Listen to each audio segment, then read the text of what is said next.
ఉత్తరాఖండ్లోని ఉత్తరకాశీలో భారీ వర్షాల కారణంగా ఒక్కసారిగా ఆకస్మిక వరదలు సంభవించాయి. కొండచర్యలు విరిగిపడడంతో ధరాలి గ్రామంలోని పదుల సంఖ్యలో ఇళ్లు 50 మందికి పైగా ప్రజలు కొట్టుకుపోయారు. దీనికి సంబంధించిన మరింత సమాచారాన్ని జేఎన్టీయూ ప్రొఫెసర్ లక్ష్మణరావు గారిని అడిగి తెలుసుకుందాం. సార్ నమస్తే సార్. ఉత్తరాఖండ్లో ఆకస్మిక వరదలు సంభవించడానికి గల కారణాలు ఏంటండి?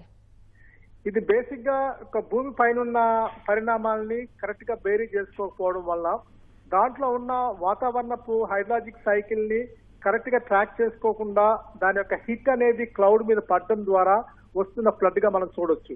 అంటే ఎప్పుడైతే క్లౌడ్ బరస్ట్ అనేది జరుగుతుందో, ఎప్పుడైతే టెంపరేచర్ డిఫరెన్షియల్స్, ప్రెషర్ డిఫరెన్షియల్స్, తర్వాత హ్యూమిడిటీ డిఫరెన్షియల్స్ ఇంప్రాపర్ గా ఉంటున్నప్పుడు దాన్ని మనం బ్యాలెన్స్ చేసుకోకపోతే ఇటువంటి ఫ్లడ్స్ అనేవి వస్తాయి, ఇటువంటి వర్షాలు పడతాయి. దాని ద్వారా దాని యొక్క ఇంపాక్ట్స్ మనము ల్యాండ్ స్లైడ్ రూపేనా లేదు యొక్క స్లోప్ టెరైన్ కరెక్ట్ గా మనము ఇంజనీరింగ్ పరిగులో చూడకపోవడం ద్వారా వాటర్ ఎక్కడ పడితే అక్కడికి ప్రయాణం చేయడం ద్వారా పడిన ఇల్లు పడిపోవడాలు, తర్వాత ఈ యొక్క డిజాస్టర్స్ జరుగుతున్నాయి. దీనికి బేసిక్ పరిణామం ఏంటంటే మానవ తప్పిదముగా మనం చూడాలా. ఇది నేచురల్ డిజాస్టర్ కాదు, ఇది మానవ తప్పిదము. దీనికి మనము క్లౌడ్ ని ఏ విధంగా మేనేజ్ చేయాలా అంటే మీరు చూస్తే ఈ యొక్క నెదర్లాండ్స్ కానీ వేరే కంట్రీస్ లో మనకన్నా ఎక్కువ గాలి ఉంటుంది, మనకన్నా ఎక్కువ వర్షపాతం ఉంటుంది, but they command and control clouds అండి. అటువంటి టెక్నాలజీకి మనోళ్ళు ఖచ్చితంగా ఇప్పటికి ముందుకు రావాలని చెప్పి ఇక స్టెరైన్ కండిషన్ ని, స్లోప్ ని, సెన్సిటివిటీ తీసుకోవాలని చెప్పి. అంటే మీకు ఆమ్స్టర్డామ్ లో అయితే విండ్ ఏ విధంగా కంట్రోల్ తీసుకుంటున్నారో, క్లౌడ్ ఏ విధంగా కంట్రోల్ తీసుకుంటున్నారో, మన ఈ యొక్క ఉత్తరాఖండ్ లో జరుగుతున్న ఈ పరిణామాలకి ఈ యొక్క హిల్లీ టెరైన్ యొక్క కంట్రోలింగ్ మెజర్స్ తీసుకోవాలా. ల్యాండ్ స్లైడ్ కాకుండా ఎటువంటి స్లోప్స్ ఇవ్వాలా, ఎక్కడెక్కడ స్ట్రెంథెన్ చేయాలి, ఎక్కడెక్కడ వేఅవుట్స్ ఇవ్వాలనేది ముందు ప్లాన్ చేసుకోవాలా. ఎప్పుడైతే క్లౌడ్ బరస్ట్ అయినా వర్షం పడినా కానీ దానికి ఇంపాక్ట్ ఉంటుందని నా ఉద్దేశం అండి. లక్ష్మణరావు గారు, ఇలాంటి ఆకస్మిక వరదలకు ముందు ఎటువంటి సంకేతాలు కనిపిస్తాయి? దీనికి యాక్చువల్ గా యొక్క క్లౌడ్ ఓరియంటేషన్, తర్వాత క్లౌడ్ యొక్క డిసిపేషన్స్, తర్వాత క్లౌడ్ యొక్క కండెన్సేషన్స్ అనేవి మనము భూమి పైనుంచి మనం పరిశోధన చేస్తున్నప్పుడు మనకి ఒక లీడ్స్ వస్తాయండి. ఏ టైంలో ఎక్కడ జాయిన్ అయ్యి ఎటువంటి ప్రక్రియ ద్వారా హెవీ రెయిన్స్ వస్తాయని మనకు తెలుస్తుంది. కాబట్టి దానికి అనుగుణంగా మనం ఫ్లడ్ మిటిగేషన్ మెజర్స్ పెట్టుకోవాలా. ప్రస్తుత సిచ్యువేషన్ లో ఒక వాటర్ కి ఒక డైరెక్షనల్ లీడ్ ఇవ్వాలా. అంటే ఎటువంటి స్టీప్ గ్రేడియంట్ తోటి వస్తున్నప్పుడు ఎక్కడెక్కడ మనం పంపింగ్, రివర్స్ పంపింగ్ చేస్తూ, రివర్స్ ప్రెజర్ ఇస్తూ వాటర్ని డైవర్ట్ చేసే వ్యవస్థను డెవలప్ చేసుకోవాలా. మీకు అస్సాం కానీ ఉత్తరాఖండ్ లో కానీ ఒక సర్కమ్స్క్రైబ్డ్ ఒక రూటింగ్ ప్యాటర్న్ పెట్టుకొని ఒక కన్డ్యూట్స్ ద్వారా మీకు బయాన్సీ కాన్సెప్ట్ కూడా వేరే చేసుకుంటూ వాటిని ముందు నెట్టే కార్యక్రమం చేసుకోవాలంటే ఫ్లడ్ ని, క్లౌడ్ ని మనము అనుసంధానం చేసుకుంటూ ఫ్లడ్ వచ్చినప్పుడు వాటర్ ని ఏ విధంగా రివర్స్ ప్రెజర్స్ తో మనము డైవర్ట్ చేయాలనే ప్రక్రియకి కావాల్సిన హైడ్రాలిక్ మిషనరీ పెట్టుకోవడం ద్వారా ఈ ప్రాబ్లం సాల్వ్ చేయొచ్చు.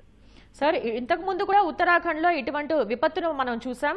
అయితే ప్రభుత్వాలు, ప్రజలు ఎటువంటి జాగ్రత్తలు తీసుకోవాలి?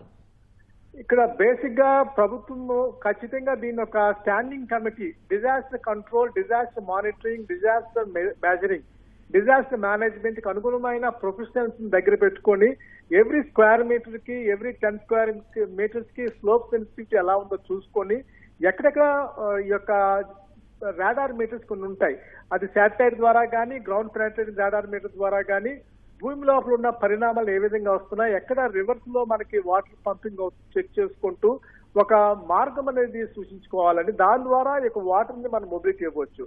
ప్రజలు ఖచ్చితంగా వీళ్ళు చేయాల్సిన పరిణామాలు ఏంటంటే, వీళ్ళు ఇటువంటి సిచ్యువేషన్ వచ్చినప్పుడు వాళ్ళ ఇంటి చుట్టుపక్కల ఉన్న టెరైన్ కండిషన్స్ కి ఎటువంటి గ్రిప్ మనం మెయింటైన్ చేసుకోగలిగితే, ఎటువంటి చోట్ల మనం డీకాన్సన్ట్రేట్ అవ్వాలా, ఎక్కడ కాన్సన్ట్రేట్ అవ్వచ్చు అనేది వాళ్ళు చూసుకోవాల్సి వస్తుందండి. ఎందుకంటే this is agglomerative impact of cloud, తర్వాత టెరైన్ కండిషన్, తర్వాత వాటర్ మొబిలిటీ, తర్వాత సడన్ డ్రైన్స్. కాబట్టి వీటికి వేఅవుట్ అనేది ఖచ్చితంగా ఆ ఏరియా, లోకల్ ఏరియా ప్లానింగ్ చేసుకుంటూ ఎక్కడ వాళ్ళు నిలబడగలిగి సస్టైన్ కాగలిగే సిచ్యువేషన్స్ ఎక్కడ ఉంటున్నాయి, ఎక్కడ నాన్ సైంటిఫిక్ కన్స్ట్రక్షన్ జరుగుతున్నాయి, ఎక్కడ ఈ యొక్క డ్వెల్లింగ్ హౌసెస్ ఉన్నప్పుడు ఎటువంటి ఇంపాక్ట్ ఉంటుంది, భూమి లోపల, భూమి పైన, తర్వాత భూమి సరౌండింగ్స్ ఎలా ఉంటుంది అనేది బేరీ చేసుకునే అవగాహన ఉండడం ద్వారా దీన్ని ప్రజలు ఎక్కువగా ఎఫెక్ట్ కాకుండా బయటపడతారండి. Government should take a total call upon to control this sort of mitigation by putting a standing technical committee on monitoring the disasters.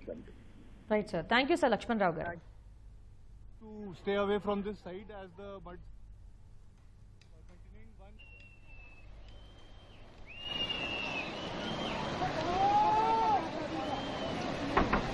पूरे आदमी फंस गया है